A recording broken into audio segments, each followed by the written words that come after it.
നമുക്കൊരു നമ്പറിനെ 11 കൊണ്ട് മൾട്ടിപ്ലൈ ചെയ്യാനൊരു എളുപ്പവഴിയുണ്ട്. നമുക്ക് നോക്കാം. 11 ഇൻറ്റു 11 കാണണം എന്ന് വെക്കുക.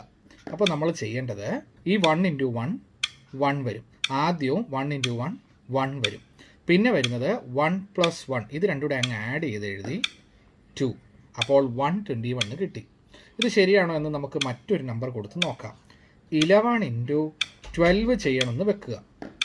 അപ്പോൾ ഈ 1 ഇവിടെ എഴുതി, 2 ഉള്ളത് ഇപ്പുറത്ത് എഴുതി, ഇത് രണ്ടും കൂടെ ആഡ് ചെയ്ത് നടുക്ക് എഴുതി. അപ്പോൾ 132. അങ്ങനെയാണെങ്കിൽ മറ്റൊരു നമ്പർ നോക്കിക്കേ.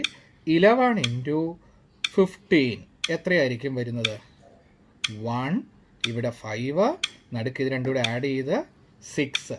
ഇത് ചെറിയ നമ്പറിനല്ല, വലിയ നമ്പേഴ്സിനും പറ്റും. അപ്പോൾ നമുക്ക് മറ്റൊരെണ്ണം നോക്കാം. 11 ഇൻറ്റു 32. ഇതിൻ്റെ ആൻസർ വളരെ എളുപ്പം പറയാം. ഇവിടെ 3, ലാസ്റ്റ് ഡിജിറ്റ് 2, നടുക്ക് വരുന്നത് 5. അങ്ങനെ മറ്റൊരു നമ്പർ നോക്കുക. 11 ഇൻറ്റു 43. ആൻസർ വളരെ പെട്ടെന്ന് എഴുതാം. 4, ഇത് രണ്ടും കൂടെ ആഡ് ചെയ്ത് എഴുതി 7, ലാസ്റ്റ് 3. അങ്ങനെയെങ്കിൽ 11 ഇൻറ്റു 34 എത്രയായിരിക്കും?